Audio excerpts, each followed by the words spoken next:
Vision was stuck, trained on 1,000 fixed classes, blind to anything outside the list.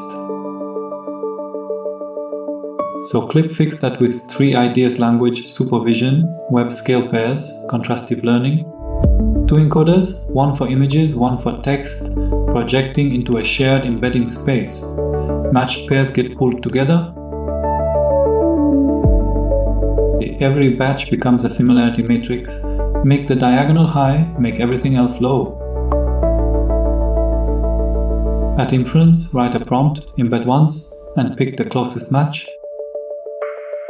On ImageNet, 0 short clip matches a supervised ResNet without ever seeing a single label.